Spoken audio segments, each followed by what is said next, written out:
नमस्कार दोस्तों, आज हम एक नया टॉपिक शुरू करने वाले हैं कंप्यूटर इंस्ट्रक्टर की प्रिपरेशन करने वालों के लिए। DBMS जो है आपका, ये है database management system.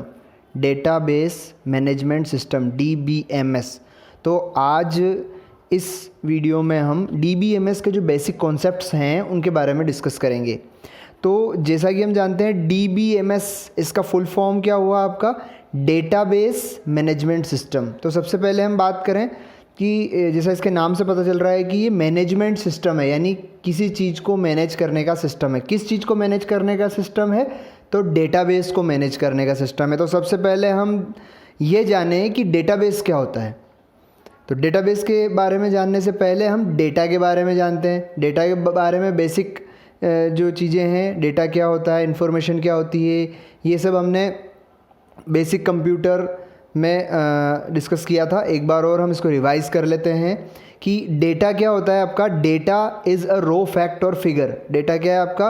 Raw fact या फिगर। कच्चा माल जो होता है, एक तरीके से कि कोई बिल्डिंग बनाते हैं तो वहाँ जो कच्चा माल होता है उसको हम डेटा के फॉर्म में समझ सकते हैं कि आपको कोई इन्फॉर्मेशन आपको जनरेट करनी है तो उसके लिए जो कच्चा माल होगा, जो रॉ डेटा होंगे, वो रॉ फैक्ट्स होंगे या फिगर्स होंगे, वो डेटा होंगे। जैसे 39 हो गया, 47 हो गया, किसी का नाम हो गया, अनिल, सुरेश, ये सब डेटा है। लेकिन जब इनको हम व्यवस्थित रूप से अरेंज करते हैं, जिसका कुछ मीनिंग निकल के आता है, तो उसको हम कहते हैं इन्फॉर्मेशन। इन्फॉर्मेशन क्या होता है? Information is a processed data, यानी उस डेटा को हमने प्रोसेस कर दिया।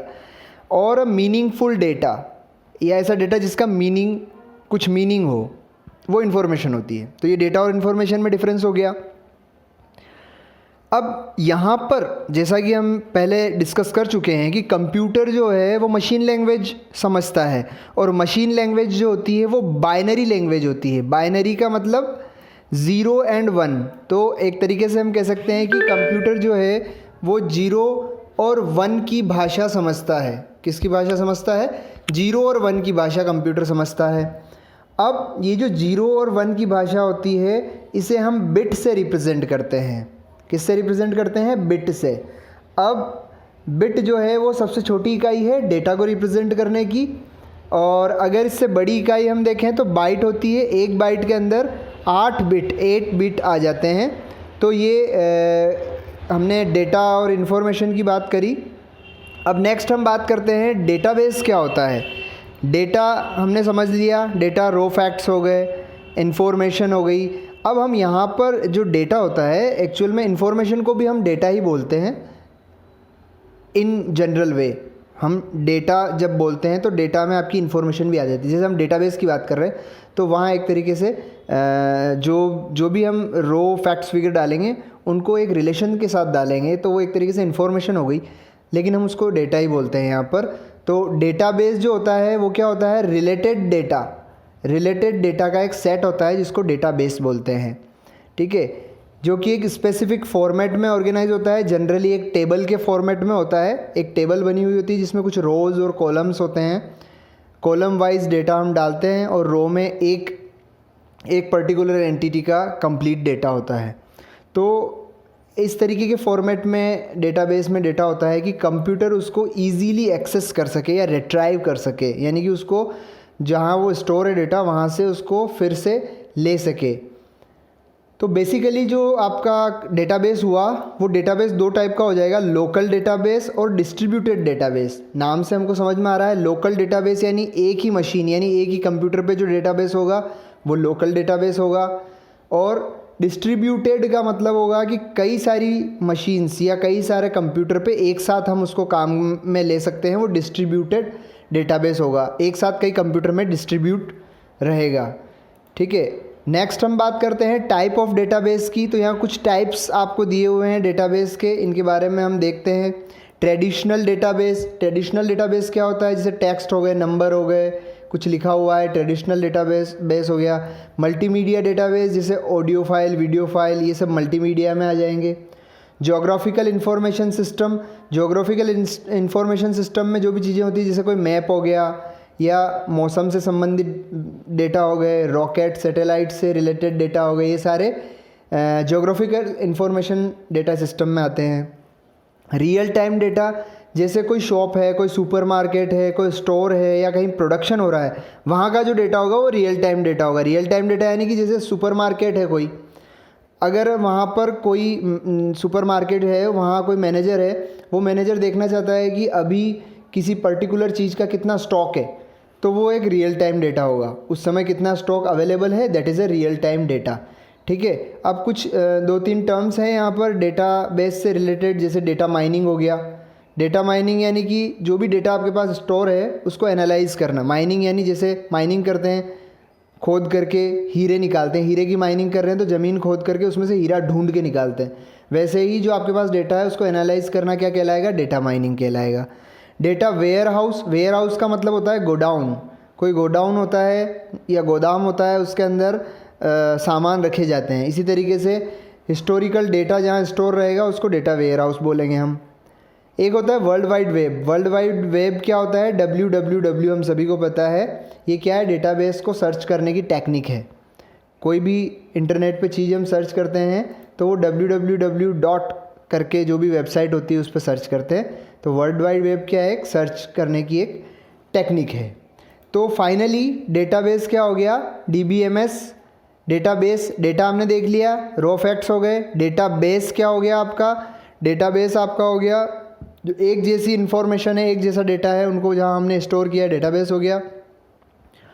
तो ये जो डेटाबेस है उसको मैनेज करने का सिस्टम डेटाबेस मैनेजमेंट सिस्टम होगा। एक ऐसा सिस्टम जो कि डेटाबेस को मैनेज या मेंटेन करता है, उसको डेटाबेस कहते हैं। मैनेज करने के लिए क्या क्या टर्म्स यूज़ में लेते हैं यहाँ पे, इंसर्शन। इंसर्शन यानी डेटा को इंटर करना, नया डेटा डालना। डिलीशन यानी कि जो डेटा अवेलेबल है उसमें से कुछ डिलीट करना, पुराना डेटा। अपडेशन, जो डेटा अवेलेबल है उसमें डेटा को अपडेट करना। जैसे मान लो किसी की एज आपने लिखी है, वो एज चेंज होगी ईयर वाइज, तो ईयर वाइज उसको अपडेट करना। सिक्योरिटी मतलब जो डेटा स्टोर है उसको सिक्योर रखना, किस यूज़र को क्या डेटा शो करना है, क्या डेटा शो नहीं करना है, ये सारा सिक्योरिटी में आता है। रिट्राइवल या एक्सेस यानी कि उस डेटा को पुनः प्राप्त करना, या उस जब आपको ज़रूरत है तो उस डेटा को रीड करने के लिए आपको प्राप्त करना, वो रिट्राइवल हो गया। तो ये फंक्शन हो गए। इसके बाद अगर हम एप्लीकेशन की बात करें तो हमको पता है कि बहुत सारे एप्लीकेशंस हैं DBMS के, डेटाबेस मैनेजमेंट सिस्टम के। जैसे एजुकेशन सेक्टर में हो गया banking, finance, telecommunication, travel, tourism, online application. Medical या साइंटिफिक डेटा है उनको मैनेज करना है। मैन्युफैक्चरिंग से रिलेटेड डेटा है। तो सभी फील्ड में डेटा अवेलेबल होता है और उस डेटा को आपको मैनेज करना, वो DBMS में आ जाता है आपका। ठीक है। जो DBMS के जो सिस्टम होंगे आपके पास जिनमें आप डेटाबेस को मैनेज कर पाएंगे, वो 2 टाइप के होंगे। एक तो क्लोज सोर्स होगा, एक ओपन सोर्स होगा। यानी कि एक लाइसेंस वर्जन होंगे, एक फ्री वर्जन होगा। लाइसेंस वर्जन के लिए आपको पेमेंट करना पड़ेगा। तो लाइसेंस वर्जन में जैसे ओरेकल हो गया, IBM DB2 हो गया, MySQL सर्वर हो गया, MS SQL सर्वर और MS एक्सेस। MS का मतलब माइक्रोसॉफ्ट, और फाइल मेकर हो गया। ये सारे जो सोर्स हैं या ये सारे जो सॉफ्टवेयर हैं ये क्लोज्ड DBMS सॉफ्टवेयर हैं। ओपन सोर्स में जैसे MySQL हो गया, क्यूब्रिड हो गया, SQLite हो गया, PostgreSQL हो गया, MariaDB हो गया, अपाचे कैसेंड्रा हो गया, OrientDB हो गया। ये सारे जो है फ्री वर्जन है, फ्रीली अवेलेबल होते हैं डेटाबेस।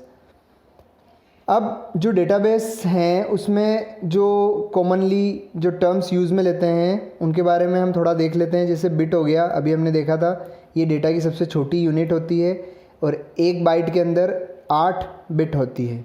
ठीक है। अब जैसा कि हमने पहले बात करी कि जो डेटाबेस है वो एक तरीके से टेबल के फॉर्म में होता है ना। तो टेबल में रो भी होंगे, कॉलम भी होंगे। जो कॉलम होंगे उनको हम क्या कहेंगे, फील्ड या एट्रीब्यूट या कॉलम। ठीक है। रो होगी, रो को हम क्या कहेंगे, रिकॉर्ड या टपल या रोज़ कहेंगे। जो रो है उसमें एक एंटिटी से रिलेटेड कंप्लीट इन्फॉर्मेशन होगी। जैसे मान लो 4 कॉलम हो गए। पहला कॉलम है नेम, दूसरा कॉलम है एज, तीसरा कॉलम है एड्रेस। एक नाम आपने इंटर किया अनिल और उसकी एज और उसका एड्रेस, तो जो आपकी एक रो हुई उसमें अनिल की कंप्लीट डिटेल आ गई। तो इस तरीके से फील्ड और रिकॉर्ड, जैसे यहाँ नीचे एग्जांपल दिया है इसका, रोल नंबर, नेम और एड्रेस दिए हैं। तो ये राजेश का कंप्लीट डेटा एक रो में हो गया, ये दूसरी रो हो गई, ये पहला कॉलम, दूसरा कॉलम, तीसरा कॉलम हो गया। इन कॉलम को हम फील्ड, एट्रीब्यूट या कॉलम बोलेंगे और रोज़ को रिकॉर्ड, टपल या रो हम कहेंगे। अब कुछ और टर्म्स होती है, जैसे फाइल हो गई। फाइल क्या होती है? फाइल यानी एक जैसे रिकॉर्ड या कलेक्शन जहाँ पे होंगे उसको हम फाइल कहेंगे। जैसे एक टेबल हो गई, एक ही चीज़ें वहाँ इकट्ठी है तो वो एक फ़ाइल हो गई। डेटाबेस क्या होता है? बहुत सारी फाइल का कलेक्शन जो होगा वो डेटाबेस हम उसको कहेंगे। ठीक है, रिकॉर्ड ऑफ रिलेटेड डेटा या एक से ज़्यादा फाइल्स इसमें हो सकती है। ठीक है, अब डेटाबेस को डिस्कस करने से पहले हम फाइल सिस्टम को समझेंगे। फाइल सिस्टम क्या है? जैसे हमारे पास कंप्यूटर होता है, कंप्यूटर में हम फाइल सेव करते हैं तो वो फाइल सिस्टम में सेव होता है। फाइल सिस्टम जो है वो ऑपरेटिंग सिस्टम के अंदर इनबिल्ट आता है। ठीक है, तो फाइल सिस्टम की बात करें, मतलब फाइल सिस्टम एक तरीके से डेटाबेस मैनेजमेंट सिस्टम है ना। तो जब फाइल सिस्टम हमारे पास है तो फिर हम नए डेटाबेस मैनेजमेंट सिस्टम जैसे MySQL, ओरेकल, ये क्यों डेवलप किए हमने? तो फाइल सिस्टम के कुछ डिसएडवांटेजेस थे, इस वजह से हमको ये सॉफ्टवेयर डेवलप करने पड़े। तो पहले हम देखते हैं फाइल सिस्टम क्या होता है, उसके डिसएडवांटेजेस क्या होते हैं, फिर हम बात करेंगे कि इन डिसएडवांटेजेस को रिमूव करने के लिए हमने DBMS जो है वो यूज़ करना शुरू किया। तो सबसे पहले फाइल सिस्टम जो है हमारे कंप्यूटर में होता है फाइल को सेव करने के लिए, और फाइल सिस्टम जो होता है वो ट्री स्ट्रक्चर में होता है। ट्री स्ट्रक्चर यानी जैसे आपके कंप्यूटर में ड्राइव्स होती है, C drive, D drive, E drive. आपने कोई डॉक्यूमेंट बनाया, ये कोई नोटपैड फाइल बनाई न्यू डॉक्यूमेंट्स के नाम से, इसको आपने सेव किया। कहाँ सेव किया? एक फ़ोल्डर बना के सेव किया। तो उसकी लोकेशन क्या होगी? C ड्राइव के अंदर यूज़र नाम का फ़ोल्डर होगा, उसमें न्यू फ़ोल्डर बनाया और फिर उसमें आपने ये सेव किया। तो एक ये ट्री स्ट्रक्चर हो गया आपका। ठीक है, फाइल सिस्टम जो होता है उसमें डेटा को स्टोर या मैनेज हम कर सकते हैं, ये बात हमने कर ली। DBMS की तरह ही होता है। अगर आपको फाइल सिस्टम के अंदर डेटा को रिट्राइव करना है, यानी कि डेटा को आपको दोबारा देखना है, तो क्या करोगे? लोकेशन पता होना चाहिए कि C ड्राइव के अंदर आपने न्यू फोल्डर के अंदर उसको सेव किया है, तब जाके आप उसको देख पाएंगे, नहीं तो आप नहीं देख पाएंगे। फाइल सिस्टम ऑपरेटिंग सिस्टम के साथ इनबिल्ट आता है।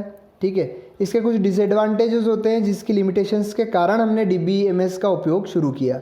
तो वो लिमिटेशंस या डिसएडवांटेजेस क्या क्या हैं हम देखते हैं। देखिए, सबसे पहला जो डिसएडवांटेज है वो है डेटा रिडंडेंसी। डेटा रिडंडेंसी यानी डेटा अतिरिक्तता, यानी कि एक्स्ट्रा डेटा, डबल डेटा का डुप्लीकेशन होना, वो होगा डेटा रिडंडेंसी, है ना। डेटा रिडंडेंसी का मतलब डेटा रिपीटेशन या डेटा डुप्लीकेशन।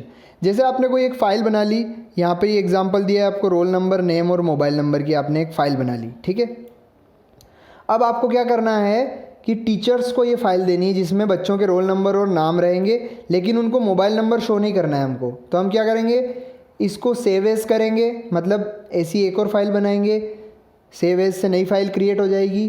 फिर उसमें से मोबाइल नंबर वाले कॉलम को हम डिलीट कर देंगे, तो खाली रोल नंबर और नेम का कॉलम रहेगा। फिर उसको हम रीनेम कर देंगे, नए नाम से सेव कर देंगे, ये करना पड़ेगा। फिर हमको किसी और को रोल नंबर नहीं दिखाना है तो फिर उसको हम अलग तरीके से सेव करेंगे। तो ऐसे करके हमारे पास 3-4 तरीके की फ़ाइल हो जाएगी यूज़र के हिसाब से, कि किस यूज़र को क्या इन्फॉर्मेशन हमको शो करनी है और क्या इन्फॉर्मेशन हमको हाइड करनी है, उस हिसाब से फाइलें हो जाएगी अलग अलग। तो हर फाइल में जो डेटा है वो रिपीट हो रहा है, जैसे नेम है तो नेम हर फाइल में रिपीट हो रहा है, तो डेटा का रिपीटेशन हो रहा है यहाँ पर, इसी को कहते हैं डेटा रिडंडेंसी। तो ये एक डिसएडवांटेजेस है यहाँ पर। ठीक है, दूसरा है डेटा इनकंसिस्टेंसी। इनकंसिस्टेंसी का मतलब असंगतता। असंगतता मतलब कि जैसे आपने अलग अलग फाइल बनाई अलग अलग यूज़र के लिए, है ना। अब आप किसी एक फ़ाइल में, जैसे मान लो आपकी जो मेन फाइल थी जिसके अंदर कंप्लीट इन्फॉर्मेशन थी, उसमें किसी का मोबाइल नंबर चेंज हो गया, आपने मोबाइल नंबर उसमें अपडेट कर दिया। आपने उसकी 4 फाइलें और बनाई थी अलग अलग यूज़र के लिए, तो आपको क्या करना पड़ेगा, हर फाइल में जाके उसका मोबाइल नंबर अपडेट करना पड़ेगा। यानी कि एक फ़ाइल में अपडेट करने पर सारी फाइलें अपडेट नहीं होगी, सभी फाइलों को अलग अलग अपडेट करना पड़ेगा, ये इसका एक डिसएडवांटेज है। अनस्ट्रक्चर्ड डेटा अगला डिसएडवांटेज, यानी कि असंरचित डेटा। अनस्ट्रक्चर्ड यानी डेटा का कोई स्ट्रक्चर नहीं होगा, किसी टेबल के फॉर्मेट में या ऐसा नहीं होगा। आप जैसे चाहें डेटा को सेव कर सकते हैं, कोई पर्टिकुलर फिक्स स्ट्रक्चर नहीं है। तो फिक्स स्ट्रक्चर नहीं है तो डेटा को फाइंड आउट करने में आपको, दोबारा एक्सेस करने में आपको फिर मुश्किल होगी। ठीक है, अगला जो डिसएडवांटेज है वो है फाइल लोकेशन। फाइल लोकेशन में क्या होता है आपका कि आपको डेटा को एक्सेस करना है तो फाइल लोकेशन आपको पता होनी चाहिए कि आपने कहाँ उसको सेव किया था। ठीक है, फाइल साइज यानी कि एक स्मॉल अमाउंट ऑफ डेटा को ही आपका जो फाइल सिस्टम है वो मैनेज कर सकता है। अगर फाइल साइज़ बहुत ज़्यादा हो जाएगी तो वो उसको मैनेज नहीं कर पाएगा फिर। ठीक है, डेटा एक्सेस में प्रॉब्लम्स हो सकती है, जैसे मान लो कि बहुत ज़्यादा डेटा हो गया, क्वांटिटी बढ़ गई, तो अब उसमें से आपको किसी का नाम ढूंढना है तो उसको ढूंढने में दिक्कत होगी, रोल नंबर ढूंढना है तो ढूंढने में दिक्कत होगी। तो ये भी इसमें एक प्रॉब्लम होती है डेटाबेस फाइल सिस्टम के अंदर। ठीक है, इसमें एक प्रॉब्लम होती है कि एक साथ एक बार में एक ही आदमी उस डेटा को एक्सेस कर सकता है, एक साथ ज़्यादा आदमी एक्सेस नहीं कर सकते हैं, तो कॉन्करेंट एक्सेस की प्रॉब्लम होती है। इंटीग्रिटी की प्रॉब्लम होती है, यानी कि हम डेटा क्या इंटर करना है ऐसा डिफाइन नहीं कर सकते हैं कि भाई जैसे हमने एज का एक कॉलम बनाया तो उसमें केवल हमको एज इंटर करनी है, यानी कि जो डेटा इंटर करेगा वो केवल नंबर इंटर करेगा। उसमें भी हमने बता दिया कि 18 साल से ऊपर ही होना चाहिए। तो इस तरीके की कोई लिमिटेशंस हम इसमें नहीं लगा सकते हैं, ये एक डिसएडवांटेज है इसका। इसके अलावा डेटा सिक्योरिटी अभी जैसे हमने बात करी कि अलग अलग डेटा आपको बताना है तो उसके लिए अलग अलग यूज़र के लिए आपको अलग अलग फ़ाइल बनानी पड़ रही है, मतलब पर्टिकुलर डेटा को सिक्योर नहीं कर पा रहे हो आप। सिक्योर करना है तो पूरी फाइल एक साथ सिक्योर होगी कि पूरी फाइल में कोई चेंज नहीं कर पाएगा। ऐसा नहीं कि कोई एक कॉलम को आपने सिक्योर कर दिया, ऐसा नहीं कर सकते हैं आप, है ना, कि एक कॉलम ऐसा बना दिया जिसमें कि कोई अपडेट नहीं कर पाए, देख ले पढ़ ले लेकिन अपडेट नहीं कर पाए, ऐसा नहीं कर सकते हम इसमें। कोई इसका रिकवरी मैकेनिज़्म नहीं है, यानी कि जैसे कोई ऐसा नेचुरल आपका कोई प्राकृतिक आपदा आ गई तो उसमें डेटा लॉस हो जाएगा तो उसको आप रिट्राइव नहीं कर सकते हो, डेटा को रिकवर नहीं कर सकते हो, ये प्रॉब्लम है। बस आप उसको अलग अलग जगह सेव कर सकते हो लेकिन आप उसको डेटा को दोबारा ला नहीं सकते हो। ये सारे डिसएडवांटेज हैं। अब यही डिसएडवांटेज DBMS के एडवांटेज है, तो नया कुछ नहीं है इसमें, वही सारे जो उसमें डिसएडवांटेज थे वो इसमें एडवांटेजेस हैं। तो क्या क्या एडवांटेजेस हैं देखो, डेटा इंडिपेंडेंस है, यानी कि उसमें आपको लोकेशन पता होनी चाहिए थी डेटा ढूंढने के लिए, लेकिन यहाँ आपको डेटा एक्सेस करना है तो आपको अगर नहीं पता है कि डेटा कहाँ है तब भी आप उसको एक्सेस कर सकते हो, ये डेटा इंडिपेंडेंस हो गया। इफ़िशिएंट डेटा एक्सेस, यानी कि आपको जैसे किसी एक पर्टिकुलर बंदे का, रमेश का डेटा देखना है तो आप एक क्वेरी जनरेट करेंगे, है ना, पर्टिकुलर डेटा के नाम से, तो वो क्वेरी से आपको जो डेटा आपको देखना है वो डेटा आपको शो हो जाएगा। तो इस तरीके से आप डेटा देख सकते हो। वहाँ ये प्रॉब्लम थी कि ज़्यादा डेटा हो गया तो उसको ढूंढने में दिक्कत होती थी, है ना, वहाँ पर आपका जो डेटा में असंगतता थी, लेकिन यहाँ डेटा में संगतता होगी, यानी कि एक फ़ाइल में अगर आपने चेंज किया है तो उससे रिलेटेड जहाँ जहाँ भी उस फाइल को आप जिस भी यूज़र के लिए शो कर रहे हो वो सभी में वो चेंजेस रिफ्लेक्ट हो जाएगा, है ना।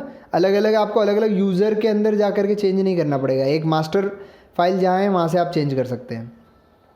इसमें डुप्लीकेशन की प्रॉब्लम नहीं है कुछ भी, जैसे वहाँ पर डुप्लीकेशन की प्रॉब्लम आ रही थी डेटा डुप्लीकेसी की, वो यहाँ पर कोई प्रॉब्लम नहीं है कि आप, क्योंकि आपको हर यूज़र के लिए अलग अलग फ़ाइल नहीं बनानी पड़ रही है, एक ही फ़ाइल में सभी यूज़र उसको एक्सेस कर रहे हैं, लेकिन यूज़र में हमने लिमिटेशन दे दी कि ये केवल इन कॉलम को ही देख सकता है, तो वो केवल उन कॉलम को ही देख सकता है। तो इस तरीके से डुप्लीकेशन की प्रॉब्लम यहाँ पर ख़त्म हो गई आपकी। डेटा इंटीग्रिटी की प्रॉब्लम वहाँ पर थी, वो भी यहाँ पर ख़त्म हो गई कि डेटा को हम लिमिटाइज्ड कर सकते हैं कि जैसे 18 साल से ऊपर एज वाले की ही इसमें एंट्री होनी चाहिए, है ना, और एज वाला कॉलम है तो उसमें केवल नंबर ही आप इंटर कर सकते हो, उसमें आप कोई अल्फ़ाबेट इंटर नहीं कर सकते हो। इस तरीके से जो भी लिमिटेशन देनी है वो हम इसमें दे सकते हैं। डेटा एडमिनिस्ट्रेशन यानी डेटा एडमिन होता है इसमें, जो कि डेटा को मॉडिफाई कर सकता है, डेटा के लिए अलग अलग यूज़र बना सकता है कि कौन सा यूज़र क्या देख सकता है, क्या ऑथोरिटी रहेगी, ये सब हम इसमें डिफ़ाइन कर सकते हैं। फिर आपका आता है कॉन्करेंसी कंट्रोल। कॉन्करेंसी कंट्रोल मतलब कि एक बार में बहुत सारे यूज़र, मल्टीपल यूज़र उस डेटा को एक्सेस कर सकते हैं, जबकि उसमें एक समय में एक ही यूज़र एक्सेस कर पा रहा था। वहाँ पर कोई फॉर्मेट नहीं था, यहाँ स्ट्रक्चर फॉर्मेट होता है, एक टेबल होती है, रो और कॉलम होते हैं, उसमें हम स्टोर करते हैं डेटा को। ठीक है। यहाँ पर लोकेशन पता होना ज़रूरी नहीं है डेटा को एक्सेस करने के लिए, वहाँ पर लोकेशन पता होना ज़रूरी था, तभी आप डेटा को एक्सेस कर पाते। ठीक है, वहाँ पर डेटा की लिमिटेशंस थी कि लार्ज अमाउंट ऑफ डेटा हो गया तो उसको सेव नहीं कर पाओगे, मैनेज नहीं कर पाओगे, लेकिन यहाँ पर ऐसा प्रॉब्लम नहीं है। कितना भी बड़ा डेटा हो हम उसको ईजीली यहाँ मैनेज कर सकते हैं। ठीक है, इसके अलावा एप्लीकेशन डेवलपमेंट टाइम को हम वो कर देते हैं, मिनिमाइज़ कर देते हैं यहाँ पर। मतलब कि यहाँ कुछ बिल्ट इन फंक्शन होते हैं जिनकी हेल्प से हम क्या कर सकते हैं कि यूज़र की एप्लीकेशन को डेवलप कर सकते हैं। यानी जैसे मान लो एक एग्जांपल लेते हैं, कोई जीमेल है, जीमेल पे कोई अकाउंट बनाना है, तो एक तरीके से वो एक पर्टिकुलर उस पर्सन के लिए एक एप्लीकेशन बन के आएगी, लेकिन वो पूरी एप्लीकेशन की कोडिंग करके आपको डेवलप नहीं करना है, आपको केवल आपकी इन्फॉर्मेशन डालनी है, उसमें जो बिल्ट इन फंक्शन है उससे एक सेपरेट जीमेल उसका क्रिएट हो जाएगा। ये इसमें एक एक्स्ट्रा बेनिफिट है। इसके अलावा डेटा सिक्योरिटी, यहाँ पे आप किसी भी लेवल पे डेटा को सिक्योर कर सकते हो, है ना, पर्टिकुलर यूज़र के लिए आप डेटा सिक्योर कर सकते हो। रिकवरी, जैसे वहाँ रिकवरी की प्रॉब्लम थी, ऐसी रिकवरी की प्रॉब्लम यहाँ नहीं होती है। सिस्टम क्रैश हो गया या कोई आपातकालीन स्थिति हो गई तो लॉग फाइल्स होती है जिनकी हेल्प से हम डेटा को रिकवर कर सकते हैं, तो लॉग फाइल की हेल्प से हम डेटा को यहाँ रिकवर कर सकते हैं। तो इस तरीके से ये हमने DBMS के कुछ बेसिक टर्म्स, इसकी बेसिक जो कॉन्सेप्ट है उसके बारे में हमने डिस्कस किया। Thank you.